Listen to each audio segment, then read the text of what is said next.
Hello everyone, this is Pragya. Welcome to preparation for all. तो DSSSB TGT SST 2026 के इस हम वर्ल्ड हिस्ट्री के सीरीज़ में आज हम लेके आए हैं औद्योगिक क्रांति। हमने French revolution, Russian revolution, world war 1, world war 2, Nazism, fascism, ये सारे टॉपिक कंप्लीट कर चुके हैं जो हमारे वर्ल्ड हिस्ट्री के बहुत ज़्यादा इंपॉर्टेंट टॉपिक है और इसमें से बहुत क्वेश्चन आते भी हैं हमारे TGT में। तो आज हम लेके आए हैं औद्योगिक क्रांति, इंडस्ट्रियल रेवोल्यूशन की टॉपिक को। तो अब इंडस्ट्रियल रेवोल्यूशन के इस टॉपिक में हम आगे बढ़ते हैं। तो सबसे पहले तो हम अपने भारत का देखते हैं कि भारत में फैक्ट्री अधिनियम कब आई थी। तो 1948 में आई थी फैक्ट्री अधिनियम। अब 1780 से लेके 1850 तक ब्रिटिश अर्थव्यवस्था में बदलाव होने चालू हो गए थे। 70 कब से कब तक लेके, तो 1780 से लेके 1850 तक ब्रिटिश अर्थव्यवस्था में बदलाव होने चालू हो गए थे। कारण क्या था औद्योगिक क्रांति का? तो उत्पादन। पहले औद्योगिक क्रांति का कारण क्या था? उत्पादन था। आगे देखेंगे तो अब देखिए कि औद्योगिक क्रांति में सबसे पहले क्या आता है? गिल्ड सिस्टम आता है। जो व्यापारी और मर्चेंट ट्रेडर्स ग्रुप होते हैं वो गिल्ड सिस्टम होता है। इसको क्या बोलते हैं? गिल्ड सिस्टम बोलते हैं। जो व्यापारी वगैरह होते हैं या मर्चेंट ग्रुप होते हैं इसको गिल्ड सिस्टम बोलते हैं। After decline of guild system के डिक्लाइन होने के बाद कौन सा सिस्टम आया? पुटिंग आउट सिस्टम आता है। गिल्ड सिस्टम के डिक्लाइन होने के बाद कौन सा सिस्टम आया? पुटिंग आउट सिस्टम आया। जो होता है पूंजीपति, जो व्यापारी होते थे, पूंजीपति लोग होते थे और व्यापारी होते थे, वो क्या करते थे? कच्चा माल को कारीगर और औजार और टूल्स को दे देते थे कारीगर को, और कारीगर क्या करता था? उनको फिनिश्ड प्रोडक्ट, मतलब कच्चे हुए माल को फिनिश्ड प्रोडक्ट बना के फिर से व्यापारी को वापस देता था। तो इसको क्या बोलते थे? Putting out system. After putting out system, अब पुटिंग आउट सिस्टम के बाद क्या आया? कारखाना प्रणाली आया। फैक्ट्री सिस्टम बोलते हैं जिसे। तो कारखाना प्रणाली क्या होता है? तो ये देखते हैं। उत्पादन का केंद्र बन गया, सेंटर ऑफ प्रोडक्शन। उत्पादन का केंद्र मतलब जो उत्पादन का केंद्र था वो शिफ्ट हो जाता है घर से कारखाना। फ्रॉम होम टू फैक्ट्री हो जाता है। मतलब अब जो कारीगर या श्रमिक वगैरह हैं पहली बार अपने घर से दूर कारखानों की तरफ जाने लगा, और मालिक भी घर से कारखाने की तरफ जाने लगा। मतलब टिफिन डब्बा लेके अपना कारखाने की तरफ जाने लगा, क्योंकि वहां पे मशीनें होती थी, मशीनों का मशीनीकरण बढ़ा तो मशीनें आती थी। ऑनरशिप, व्यापारी, कैपिटलिस्ट ओनर, ये सारे बन गए। तो वहां पे क्या करते थे? जो मालिक होता था वो भी और जो कारखाना में श्रमिक होता था वो भी क्या करे? घर से, जो उत्पादन का केंद्र था तो घर से क्या हुआ? कारखाने की तरफ शिफ्ट हो गया, क्योंकि मशीनें आ गई और काम मशीन पे करना पड़ता था इसलिए। अब देखिए हम इसमें क्या पढ़ेंगे कि व्हाट इज IR, मतलब औद्योगिक क्रांति क्या है, पहली बार ये इंग्लैंड में ही क्यों आ रही है, औद्योगिक क्रांति पहली बार इस शब्द को किसने दिया, तो ये सारी चीजें पढ़ेंगे। तो औद्योगिक क्रांति क्या? औद्योगिक क्रांति का मतलब क्या होता है? इंडस्ट्रियल रेवोल्यूशन, मतलब कि क्रांति आ रही है, हर जगह चीजें बढ़ रही हैं, चीजों का मतलब बहुत वो क्या मॉडर्नाइजेशन हो रहा है, नई नई तकनीक आ रही है, इन्हीं सब चीज़ों को क्या बोलते हैं? औद्योगिक क्रांति बोलते हैं। अब पहली बार इंग्लैंड में क्यों आ रहा है? क्योंकि वहाँ पे जो है व्यापार के सिस्टम ज़्यादा हैं और चारों तरफ पानी से घिरा हुआ है, तो उसके तरफ कोई जा नहीं सकता है, इसकी वजह से। ये सभी हम आगे पढ़ेंगे। अब औद्योगिक क्रांति पहली बार इस शब्द को किसने दिया? तो अर्नोल्ड टॉइनबी ने दिया। ये इंपॉर्टेंट है, याद रखिएगा। को किसने दिया? अर्नोल्ड टॉइनबी ने दिया। और औद्योगिक क्रांति को फ्रांस में किसने दिया? तो जॉर्ज मैक्लेट ने दिया। जर्मनी में किसने दिया? फ्रेडरिक एंगल ने दिया। आगे देखेंगे। और कब आ रहा है औद्योगिक क्रांति? तो 18th सेंचुरी में आ रहा है। क्यों? उत्पादन प्रणाली में बदलाव। क्यों आया? उत्पादन प्रणाली में बदलाव हुआ, शिल्प के स्थान पर तकनीक आ गई। अब जो पहले शिल्प होते थे, जो हाथ से करते थे, उसकी जगह पे तकनीक वगैरह आ गई। संचार तथा परिवहन में भी चेंजेस आए, आर्थिक सुधार आया। मध्य 18वीं सदी में सामाजिक, राजनीतिक और आर्थिक सुधार आने चालू हो गए थे। आगे देखेंगे। IR क्यों ब्रिटेन में? इसके फैक्टर क्या कहते हैं? तो IR सिर्फ ब्रिटेन में ही क्यों आ रहा है ये जानते हैं। तो इसके फैक्टर थे। फैक्टर कौन से? लोकेशन। तो उसका लोकेशन था। सामाजिक व्यवस्था, उसकी सामाजिक व्यवस्था थी। माइग्रेशन, मशीनीकरण का इंक्रीमेंट, बंदरगाह भी थे। तो इसकी वजह से क्या आ रहा है? ब्रिटेन में क्या आ रहा है? औद्योगिक क्रांति आ रही है। देखते हैं। सबसे पहला पॉइंट है भौगोलिक स्थिति, मतलब लोकेशन उसका। तो क्या है लोकेशन? द्वीपीय देश था। ब्रिटेन कैसा था? द्वीपीय देश था। सेफ फ्रॉम आउटसाइड, मतलब सेफ था और सारे देशों से। प्राकृतिक सीमा भी थी। Safe as compare to France and Germany, France और जर्मनी से बहुत ज्यादा सेफ था। दूसरा प्राकृतिक बंदरगाह, बंदरगाह भी थी, समुद्री व्यापार वहीं से होते थे, तो इसलिए भी। आगे है प्राकृतिक संसाधन। अब वहां पे प्राकृतिक संसाधन भी बहुत सारे निकले। कोयला और आयरन तो मेन थे, लेकिन साथ साथ लेड, कॉपर, टीन, ये सारी चीजें भी निकली। सहायक नदियां भी वहां पे थी बहुत सारी। तो जो क्या बनी, परिवहन और व्यापार, कच्चा माल सस्ते माल दाम में आने में हेल्प करती थी। सस्ता परिवहन संभव हो पाया, लो कॉस्ट पे जो परिवहन था वो भी संभव हो पाया। आगे है अच्छे व्यापार, धन, मनी, मनी का निवेश भी हो गया, अच्छे व्यापार भी हो गए। वहां पे एक क्या हुआ, ग्लोरियस रेवोल्यूशन आया। ग्लोरियस रेवोल्यूशन क्या बोलते हैं, गौरवपूर्ण क्रांति। अगर आप लोग बोलोगे तो मैं ये वाला टॉपिक भी करा सकती हूँ, पर ये सिलेबस में है नहीं, लेकिन ये सिर्फ इतना पढ़ना है कि गौरवपूर्ण क्रांति क्या है। तो गौरवपूर्ण क्रांति क्या है, ब्रिटेन में आई थी 1688 में, सिर्फ इतना पढ़ना है। ये क्या है, विचारों की स्वतंत्रता लेकर आई थी, कि विचार, सबके विचार स्वतंत्र हैं। ब्रिटेन जो पार्लियामेंट है बिकम स्ट्रॉन्ग, ब्रिटेन का पार्लियामेंट क्या होना, स्ट्रॉन्ग बनता गया। सामंत प्रणाली, फेडरलिज्म के बाद कैपिटलिज्म, अधिक से अधिक उत्पादन। मतलब फेडरलिज्म, पहले तो सामंत प्रणाली थी, उसके बाद क्या आया, कैपिटलिज्म आया, कि अधिक से अधिक उत्पादन कैसे किया जाए। कस्बों और शहरों में निर्मित वस्तु की मांग बढ़ी। जो कस्बे और शहर थे उसमें जो निर्मित चीजें हो रही थी उसकी मांग भी बढ़ने लगी। औद्योगिक उत्पादन के लिए भी चीजें बढ़ने लग गई। श्रमिक शहर की तरफ पलायन कर रहे थे। मतलब अब जो श्रमिक हैं वो गांव से शहर की तरफ जा रहे हैं। पुनर्जागरण, रेजोनेंस, रिफॉर्मेशन, ये सारा चीज आ रहा है ब्रिटेन में। देखिए ब्रिटेन में क्या हुआ, पॉपुलेशन बढ़ने लग गए, ब्रिटेन में पॉपुलेशन बढ़ने लग गए। ट्रेड रूट्स, अटलांटिक से हॉलैंड, ब्रिटेन से ट्रेड रूट्स भी बढ़ने लग गए। लंदन क्या बना, ग्लोबल ट्रेड बन गया। लोन्स, इकोनॉमिक्स के लोन लेने लग गए थे। लंदन एक मेन जो ब्रिटेन का जगह थी, वो क्या हुआ, ग्लोबल ट्रेड बनने लग गया। और लंदन में ट्रेड क्या हुआ, इंग्लैंड, अफ्रीका, वेस्ट इंडीज से आने लग गए थे। परिवहन पानी के सहारे आते थे। और वहाँ की अर्थव्यवस्था कैसी हो गई, तो लंदन में 100 बैंक का निर्माण कर दिया गया 1820 में ही। तो इसको क्या बोल दिया गया, बैंक ऑफ इंग्लैंड बोला गया। 1694 में लंदन को क्या बोला गया था, बैंक ऑफ इंग्लैंड भी बोला गया था। और यहाँ पे क्या, 100 बैंकों का निर्माण कर दिया गया 1820 में, क्योंकि बड़े बड़े उद्यमी फैक्ट्रीज बना पाए थे। वहां पे क्या हुआ था, क्योंकि बड़े बड़े उद्यमी फैक्ट्री बनाने लग गए थे, तो उसके लिए क्या चाहिए, पैसे चाहिए। पैसों के लिए कहाँ जाना पड़ेगा, बैंक में जाना पड़ेगा, इसलिए बैंकों का निर्माण किया गया।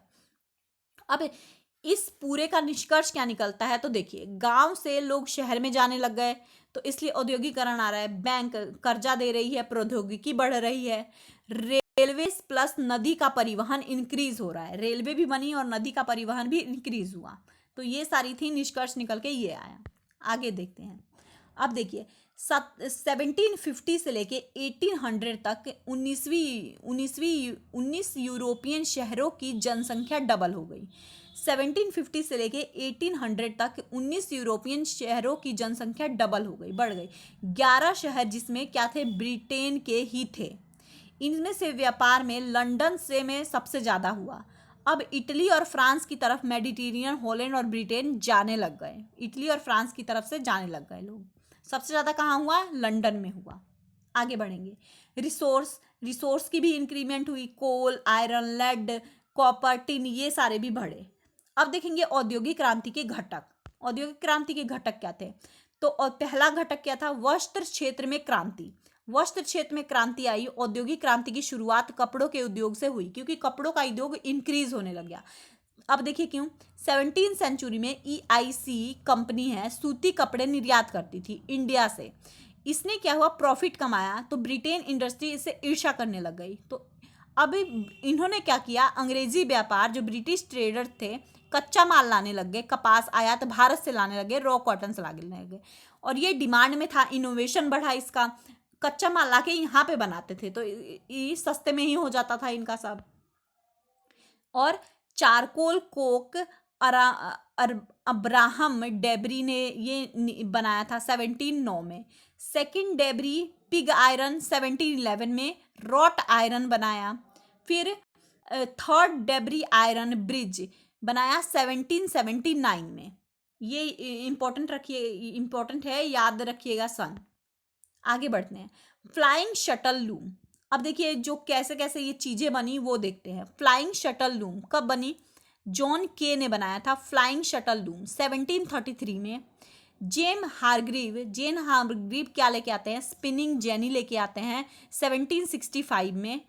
आर्कराइट्स क्या लेके आता है, वाटर फ्रेम लेके आता है, जल शक्ति से चलने वाली मशीन 1769 में। अब देखिए जेम्स हारग्रीव क्या लेके आए थे, स्पिनिंग जेनी लेके आए थे, और आर्कराइट्स क्या लाया था, वाटर फ्रेम लाया था। तो इन दोनों को जोड़ के कंबाइंड इन्वेंशन किया बाय क्रैम्पटन के द्वारा स्पिनिंग म्यूल को मतलब इन दोनों का कंबाइन करके स्पिनिंग म्यूल बनाया गया। ये क्या होता था, तेजी से कताई बुनाई करने वाली मशीन बना दी। ठीक, आगे बढ़ेंगे। पांचवा बहुत ज्यादा इंपॉर्टेंट, 1787 में कार्टराइट आया, पावर लूम से, जो बहुत हॉर्स पावर से चलने वाली मशीन थी। ये लेके आया कौन, कार्टराइट लेके आया पावर लूम, हॉर्स पावर से चलने वाली मशीन को लेके आया। आगे बढ़ेंगे। कॉटन जीन लेके आया 1793 ईस्वी में एनी विटने ने। 300 गुना तेजी से इसने रॉ कॉटन को फाइबर में बदला। आगे बढ़ेंगे।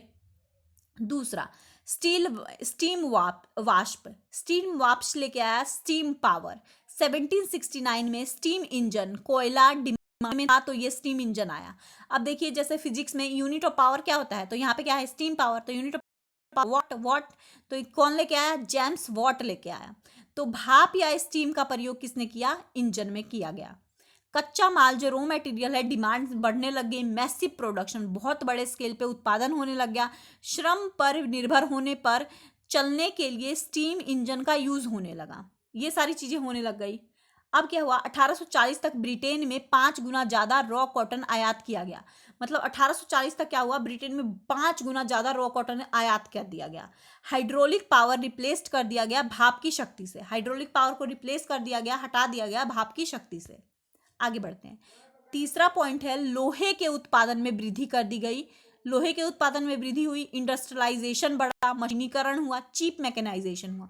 मतलब मशीनीकरण आ गए तो जल्दी से जल्दी, मतलब मैकेनाइजेशन क्या हो गया, चीप हो गया। और इंग्लैंड में क्या था, कोयला और आयरन तो था ही बहुत ज्यादा, पॉसिबल इस्पात उत्पादन ही था। ब्लास्ट फर्नेस का आविष्कार हुआ। चारकोल, काठ कोयले खान पर कोक, पत्थर कोयला का यूज किया जाने लगा। जो काठ कोयला होता था, चारकोल बोलते थे जिसे, उसकी जगह पे कोक, पत्थर कोयला बोलते हैं, उसका यूज करने लग गए। ब्रिटेन में रिग आयरन के स्थान पर उच्च श्रेणी की स्टील, रिग आयरन मतलब थोड़ी कम दाम की स्टील होती थी, अब क्या करने लगे, उच्च श्रेणी का स्टील, कास्ट आयरन ढलवा लोहा का यूज होने लग गया। तो क्रांति तो आएगी, इतना सब चेंजमेंट हो रहा है। तो आगे बढ़ते हैं। परिवहन तथा संचार में भी क्रांति आई, कम्युनिकेशन बढ़ा, पोस्टल सर्विस बढ़ी, डाक सेवा बढ़े, भाप द्वारा जहाज चलाए जाने लगे, रेल, सड़क नेटवर्क ये सब बढ़ा। जॉन मेटकेफे भी आया। एमसी एडमिस्ट रोड लेके आया 1814 में। जॉर्ज स्टेफन्स वल्चर, रेलवे के अंदर स्टीम इंजन को संशोधित किया गया। आगे 1830 में स्टीम पावर पर चलने वाली पहली यात्री पैसेंजर ट्रेन चलाई गई। कब चलाई गई है, 1830 में स्टीम पावर पर चलने वाली पहली यात्री पैसेंजर ट्रेन चलाई गई, क्योंकि अब समुद्री व्यापार करना मुश्किल हो रहा था इसलिए। और देखिए भारत में कब हुआ रेलवे का आगमन, तो 1853 में भारत में पहली बार रेलवे का आगमन हुआ। पांचवा है, कृषि में क्रांति आई। कृषि में क्रांति कैसे आई, टूल्स में नवाचार हुए, नए नए टूल्स आए, जैसे हैरो, पटेले, इस्पात, स्टील का हल, खुरपी, ये सारी चीज आई। सीड ड्रिल तक आया, जमीन जोतने वाला मशीन आया, फावड़ा आया। और ये क्या लेके आई, यहाँ पे क्या हुआ, बाड़बंदी आंदोलन एक आया, जिसमें कृषि को बहुत ज्यादा बूम दिया इन्होंने। तो बाड़बंदी आंदोलन बहुत ज्यादा इंपॉर्टेंट आंदोलन है, जो ब्रिटेन में कृषि को बहुत ज्यादा बूम दिया। आगे देखेंगे। जरूरत अब क्या थी, इंडस्ट्रीज की जरूरत थी, नेचर चैनल, नदी, सहायक नदी, ये सब की जरूरत थी। हाइड्रोलिक्स पावर की जरूरत थी। हाई टेम्परेचर वाले मशीनीकरण होने लगे, बढ़ने लग गए। प्रयोग क्या हुआ, माइनिंग इंडस्ट्री बढ़ी, कोल आयरन आया। मॉडल क्या हुआ, steam engine, Thomas Savery. Steam engine कौन लेके आया, तो थॉमस सेवरी लेके आया 1698 में। Thomas Savery model steam engine कौन लेके आया, थॉमस सेवरी लेके आया 1698 में। आगे बढ़ेंगे। अनदर मॉडल्स कौन से आया, थॉमस न्यू कैमन 1712 में प्रॉब्लम लेके आया एक। अप टिल 1769 में कोयला उद्योग यूज में होने लगा। इसके बाद जेम्स वॉट आए और मैथ्यू बल्टन आए। ब्रिहिंगम में, जगह का नाम है ब्रिहिंगम में, 1775 में स्टीम इंजन का निर्माण किया इन्होंने। कौन, किसने किसने किया? जेम्स वॉट और मैथ्यू बल्टन। ब्रिहिंगम में 1775 में स्टीम इंजन का निर्माण किया। आगे है, पहले रोड की बजाय नहरें ट्रांसपोर्टेशन में आने लगी। अब रोड के बजाय नहरें, पहले क्या थी? रोड के बजाय नहरें ट्रांसपोर्टेशन में थी, लेकिन अब कोयला की जरूरत थी। अब कोयला मतलब कोयला, अब कोयला डिमांड में था, क्योंकि हर किसी को जरूरत थी। कोयला डिमांड में था तो हर किसी को जरूरत थी, तो अब क्या हुआ? रोड भी तैयार होने लगे। First England canal, first English canal कब बना? वार्सले कैनल बना 1761 में। जेम्स ब्रिडली ने बनाया नियर मैनचेस्टर, मैनचेस्टर के पास बनाया। कोयला को अदर सिटीज में ले जाया जाने लगा। मतलब अब जो रोड बन गई तो अब कैनाल बन गया, तो मतलब क्या हुआ कि अब कोयला को भी अदर सिटी में ले जाने जाए लग गया। रेलवे, रेलवे क्या बनी? चीप बनी, सबसे मतलब सस्ती बनी और फास्ट बनी। तो रेलवे में क्या किया? लकड़ी और पटरी को हटा दिया गया और आयरन की पटरी लगाना चालू किया, क्योंकि ये लॉन्ग टर्म तक चल सकती है, इसलिए। आगे है, 1801 में रिचर्ड ट्रेविथिस इन्वेंट करता है क्या? रैफिल डेविल, एक इंजन इन्वेंट करता है जिसका नाम है रैफिल डेविल। पहला रेलवे लाइन कब बना? तो 1825 में बना, स्टॉकटन में, अब डार्लिंगटन में बना। और सेकंड रेलवे लाइन 1830 में बना, लिवरपूल मैनचेस्टर में। आगे बढ़ते हैं। लिटिल रेलवे माइन 1400 माइल्स का था और बिगर रेलवे माइन 9000 माइल्स का था। औद्योगिकरण का प्रभाव, औद्योगिकरण का प्रभाव वुमेन, चिल्ड्रन और मजदूर पर बहुत ज्यादा पड़ा। अब देखते हैं औद्योगिकरण का प्रभाव कैसे पड़ा। तो वुमेन, चिल्ड्रन, मजदूरों पर बहुत ज्यादा पड़ा। कैसे? क्योंकि जो मजदूरों का जीवन होने लगा, मतलब मशीनों में काम कर करके ना घंटे होते थे ना कुछ होता था, तो इनका जीवन कम मतलब आयु कम होने लगे, मरने लग गए लोग, बहुत सारी चीजें होने लगी। तो ब्रहिंगम में 15 साल तक के लोग की डेथ हो जाती थी, मॉन्चेस्टर में 17 और डेबरी में 21 साल तक के।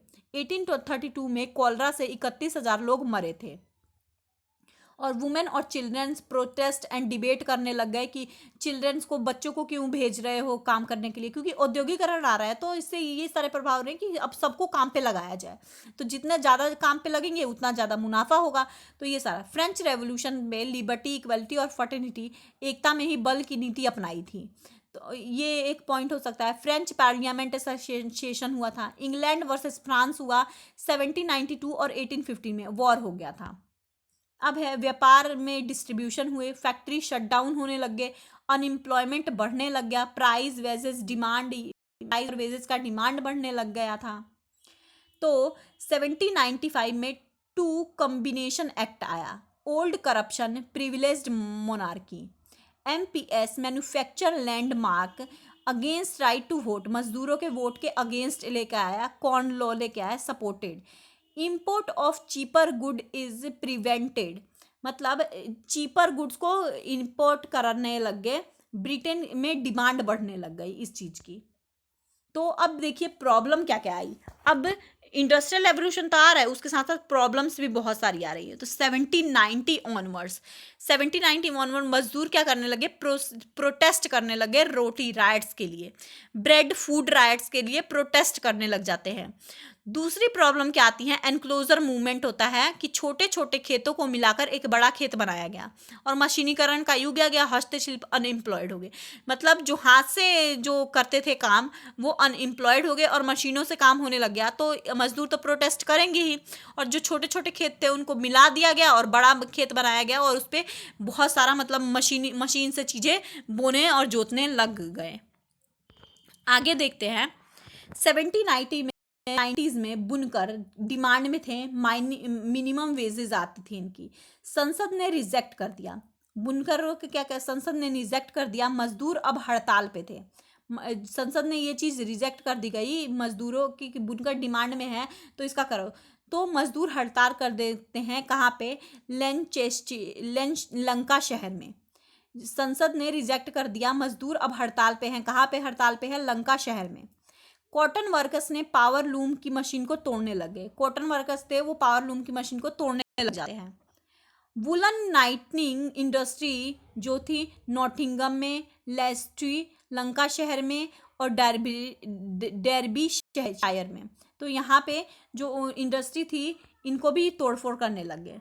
तो अब एक आता है लुडिज्म। लुडिज्म मूवमेंट या प्रोटेस्ट होता है, ये आता है।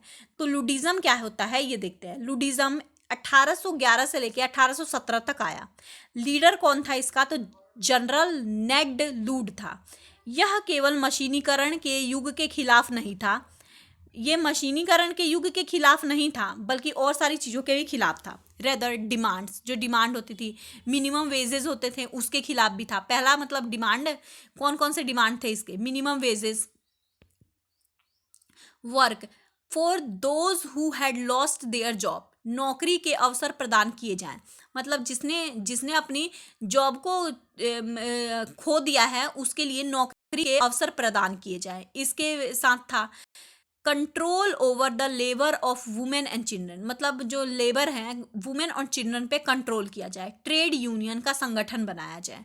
ये सारी चीज़ें इसने मांग की थी। लुडिज्म में क्या कहते हैं, ये मूवमेंट हुआ और ये सारी चीज़ें इन्होंने मांग की थी।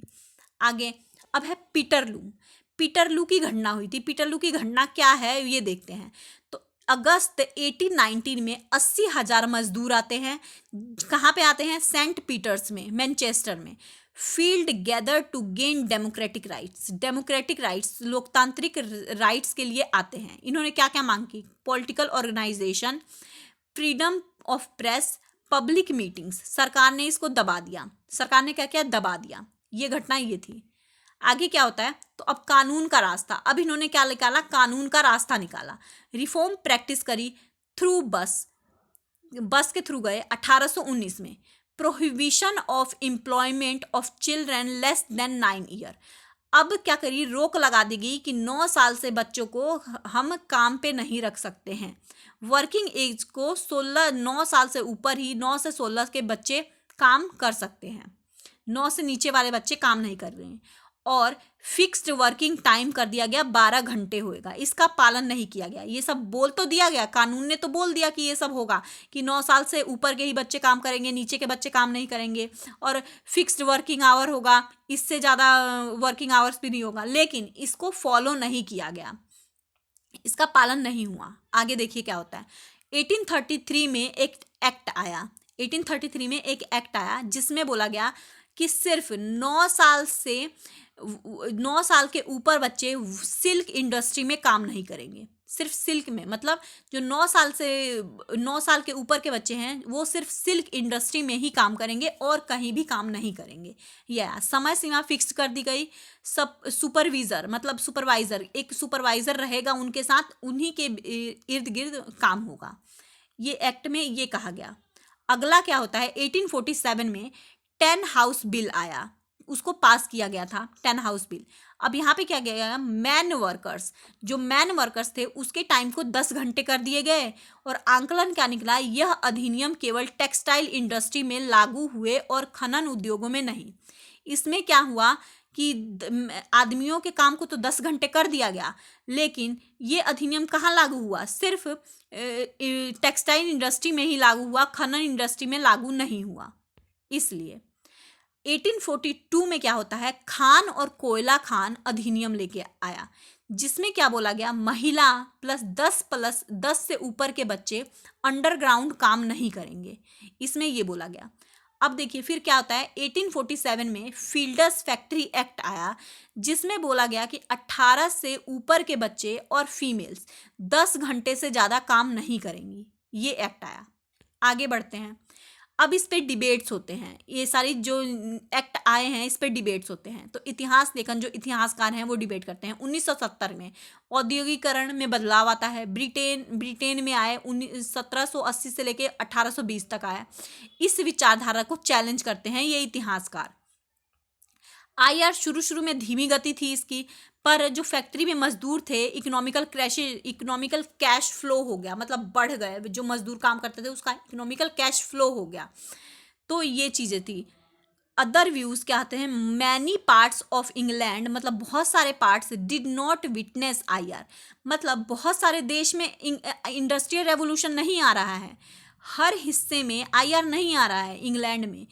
कुछ हिस्से में आ रहा है, और कुछ हिस्से वो कौन से हैं? लंदन है, मैनचेस्टर है, यार्का शहर है, ये सारी जगह है जहाँ पे क्या आ रहा है? इंडस्ट्रियल रेवोल्यूशन आ रहा है। बहुत सारे जगह में नहीं आ रहा है, सिर्फ 2-3 जगह हैं, जैसी मेन मेन तो ये थी, यहीं पे आ रहा है।